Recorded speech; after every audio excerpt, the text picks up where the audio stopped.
Uma coisa muito interessante que o Chandrasekhar mostrou, logo no trabalho inicial dele, ele mostrou que anãs brancas não podem ter mais do que 1,4 vezes a massa do Sol.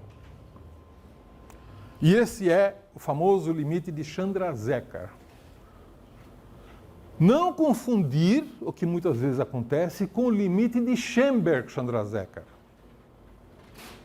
O limite de Schoenberg-Chandrasekhar é o limite que uma estrela atinge quando queima 9% da sua massa de hidrogênio. E aí ela sai da sequência principal. Então, é o limite que faz com que uma estrela saia da sequência principal.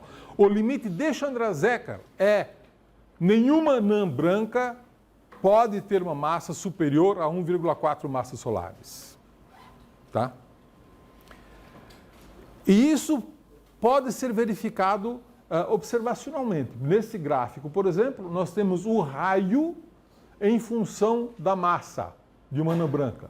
Então, vocês vejam que anãs brancas com massa pequena estão à esquerda, estão lá em cima. Tem raios grandes.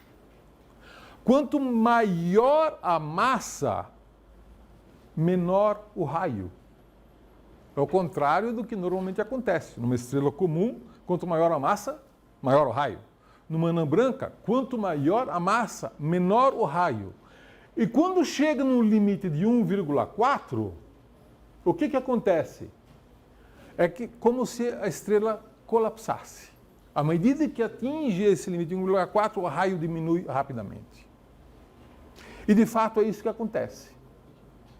Quando uma estrela atinge o limite de Chandrasekhar, o raio diminui tanto até que, em um certo ponto, os elétrons se fundem, reagem com os prótons, se transformam em nêutrons e liberam um neutrino. O neutrino escapa e você tem um nêutron, certo? Você passa a ter uma situação em que a estrela realmente colapsa e finalmente explode, como uma supernova do tipo 1A. Essas supernovas são muito interessantes porque elas são todas iguais. Porque surgiram todas de uma anã branca com massa de 1,4 massas solares, com a mesma composição química e a mesma massa e o mesmo raio.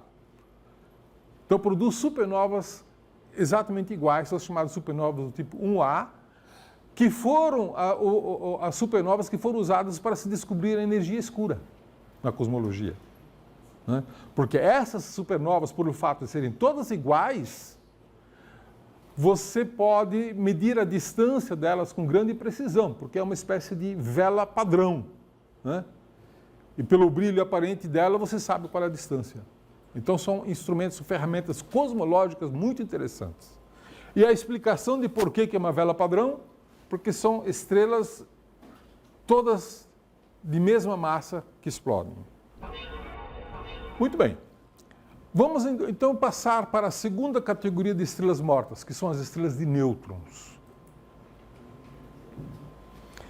As estrelas de nêutrons foram previstas já na década de 1930 pelo Fritz Zwicky, né, que observava muitas supernovas, descobriu uma enorme quantidade de supernovas e dizia, naquela época, que supernovas deixavam estrelas de nêutrons. Na época em que o Chandrasekhar conseguiu explicar a existência de anãs brancas, a física de anãs brancas, Fritz Zwicky dizia que existiam estrelas de nêutrons e que era o que sobrava de explosões de supernovas. Só em 1967 que foi finalmente descoberto um objeto, o primeiro objeto, que emitia pulsos de raios de rádio, pulsos de emissão de rádio. Aqui você tem, então, um registro, né, de intensidade de rádio e, de repente, você tem um pulso. Né? Quem descobriu isso, na verdade, foi uma estudante, uma aluna do Anthony Hewish, que era o sujeito que estava fazendo esse trabalho, e a Jocelyn Bell era uma estudante, e ela falou, olha, professor, dá uma olhadinha que bizarro, aqui tem esses pulsos, assim, né? E isso foi um espanto, porque esses pulsos ocorriam com uma separação de menos de 1 segundo. Né? Tempos de menos de 1 segundo. Vejam aqui embaixo. Bom, se chamou isso aqui de pulsar. Né? Pulsar, um objeto que pulsa, com períodos extremamente curtos. Vejam aqui, por exemplo, você tem um pulsar que ao longo de 1 segundo, isso aqui é 1 segundo de tempo, olha a quantidade de pulsos que ele emite. Então você pode, em princípio, ir aí medir qual é o período de pulso, né? São frações de segundo. Uma das explicações que surgiu meio logo é de que, isso poderiam ser estrelas de nêutrons. O que seria uma estrela de nêutrons? Seria uma estrela com uma massa tipicamente igual à massa do Sol, mas cujo raio seria de 10 quilômetros. 10 quilômetros. Claro, isso é uma densidade absurda para fins práticos, né? Se o Sol tem uma densidade média de 1 grama por centímetro cúbico, uma anã branca tem uma densidade de 1 milhão de gramas por centímetro cúbico, uma estrela de nêutrons teria 10 trilhões de gramas por centímetro cúbico. Uma densidade tão alta que as pessoas, evidentemente, tinham dúvidas se isso pudesse ocorrer na natureza, né? No entanto, imaginou-se que se você tiver uma estrela de nêutrons com um fortíssimo campo magnético, girando muito rapidamente, você poderia ter algo como um farol marítimo, né? O feixe, a radiação, o campo magnético poderia produzir um feixe de radiação que varre o espaço. E se você está num certo ponto, exatamente onde o feixe passa, você vai ver um pulso. Que nem esses faróis marítimos que a gente vê, né? Que a luz é jogada pelo farol periodicamente e você vê um pulso, né? Então, por isso, pulsar. Nós sabemos hoje que as massas desses pulsares é basicamente 1,4 massas solares. Curiosamente, lembra isso o quê? O limite de Chandrasekhar, né? Curiosamente, é o limite de Chandrasekhar. Aí, a pergunta seguinte que se fez, será que o Fritz Zwicky tinha razão? Estas estrelas de nêutrons existem? Se existirem, vamos olhar no centro de uma nebulosa, que é o resto de supernova. Nebulosa do Caranguejo é uma nebulosa bem conhecida, brilhante, e ela está no lugar onde os astrônomos chineses registraram uma estrela supernova no ano de 1054. Então, se esta supernova, que explodiu em 1054 e deixou essa nebulosa, tem uma estrela de nêutrons, quem sabe tem um pulsar lá dentro. Apontaram um radiotelescópio lá e tinha um pulsar.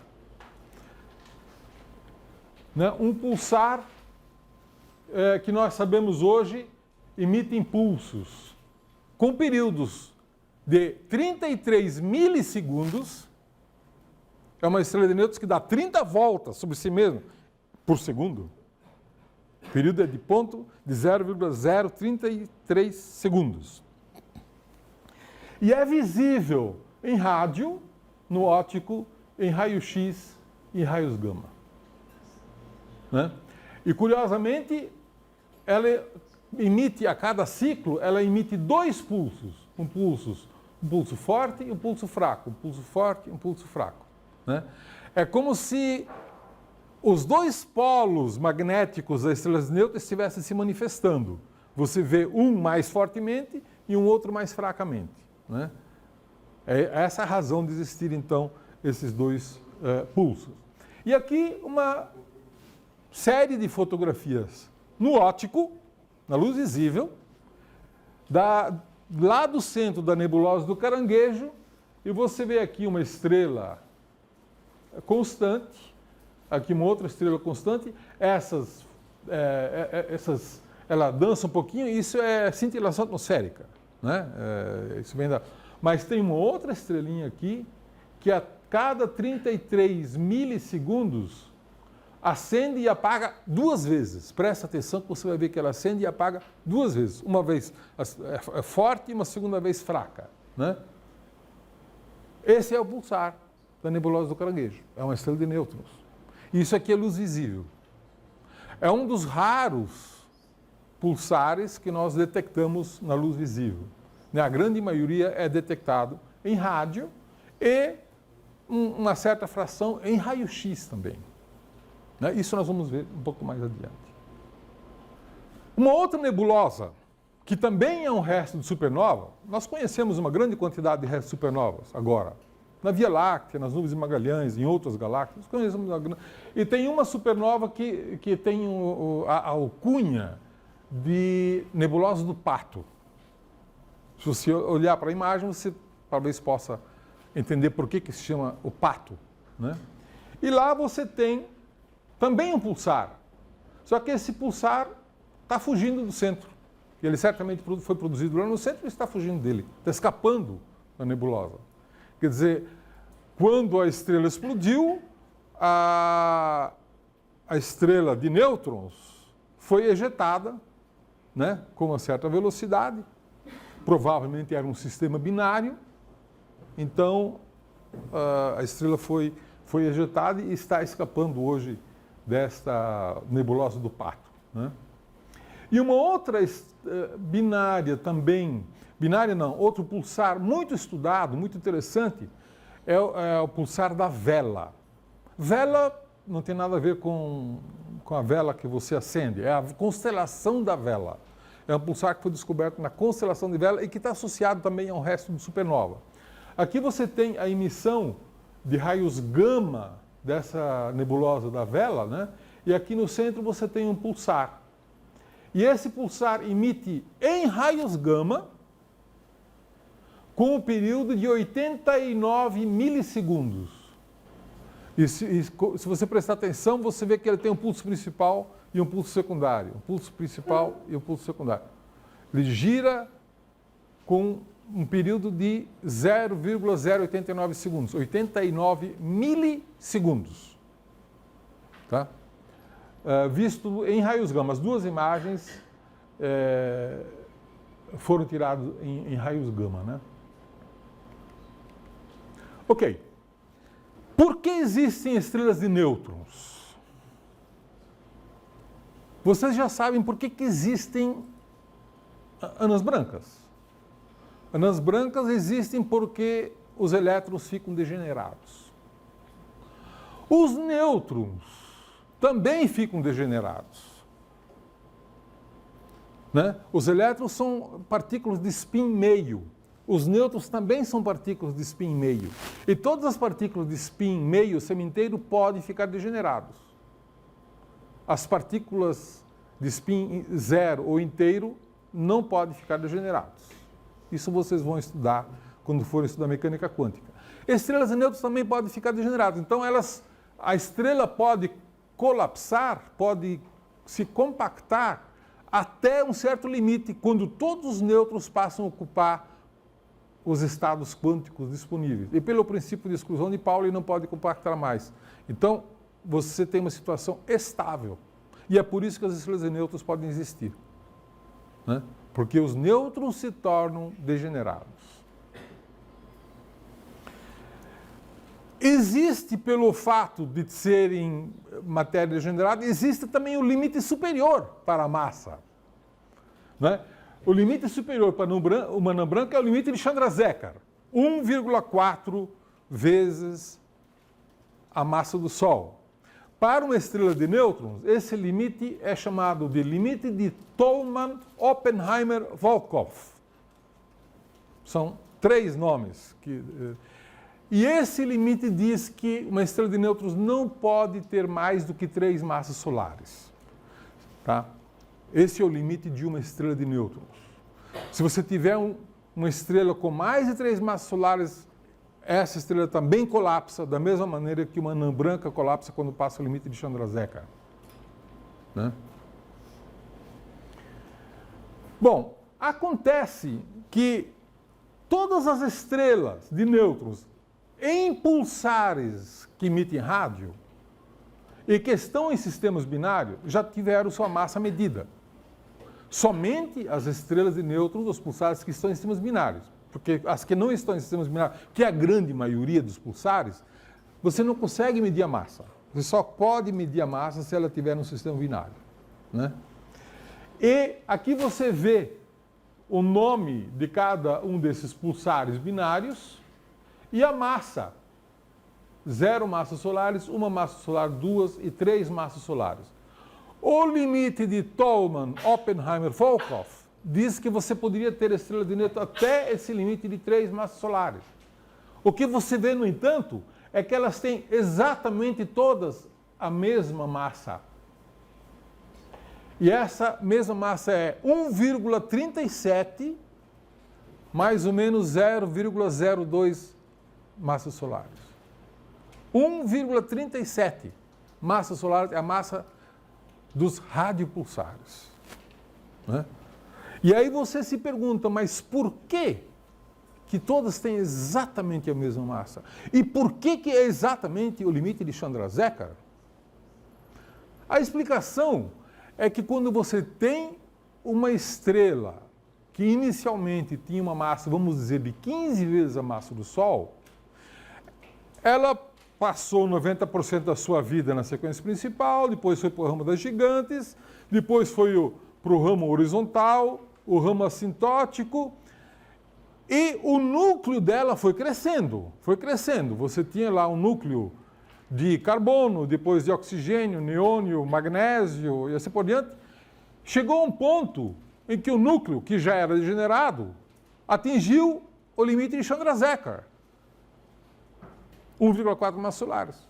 E aí, colapsou, para formar uma estrela de nêutrons. Nesse momento, a estrela explodiu, e o que sobrou lá foi exatamente uma estrela de nêutrons com a massa do limite de Chandrasekhar. Porque foi uma estrela, o núcleo com elétrons degenerados que gerou esse colapso.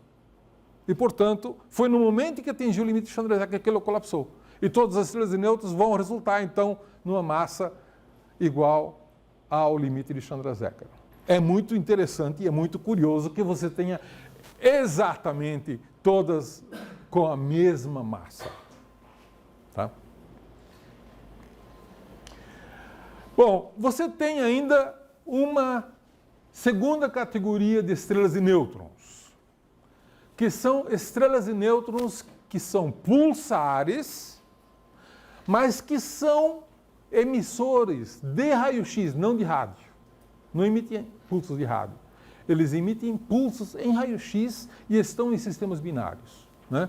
Então, aqui você vê diversos desses pulsos, por exemplo, Hércules X1, né? Você vê aqui a sequência de pulsos, e várias, nós conhecemos vários desses sistemas. Né? Para esses pulsares de raio-x, que estão em sistemas binários, pelo fato de estarem em sistemas binários, você também pode determinar a massa deles. E, curiosamente, a massa é ligeiramente maior do que 1,37 massas solares. Né? Pode chegar a 1,4, 1,5. E por quê?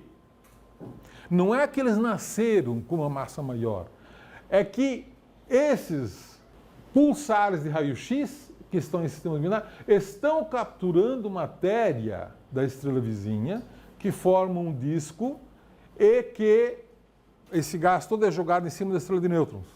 Como a estrela de nêutrons tem um campo magnético muito forte, né, na hora que você produz o colapso do gás em cima da estrela de nêutrons, isso forma uma temperatura altíssima, né, 10, 100 milhões de graus, que emite raio-x. Mas como a estrela de nêutrons está girando, esse raio-x ele é jogado no espaço como um farol. Então você vê pulsos, né? Detalhe, essa estrela de nêutrons está capturando gás, portanto está aumentando sua massa. E isso explica por que estas estrelas de nêutrons, que são pulsares, que estão em binários de raio-x, têm uma massa ligeiramente maior do que o limite de Chandrasekhar. Não muito, um pouquinho maior. Né? Isso é uma explicação que dá uma certa coerência para todo esse cenário e todas essas massas que nós medimos e conhecemos. Estas binárias de raio-x são muito semelhantes às binárias de raio-x que contêm buracos negros e que serão o tema da próxima aula.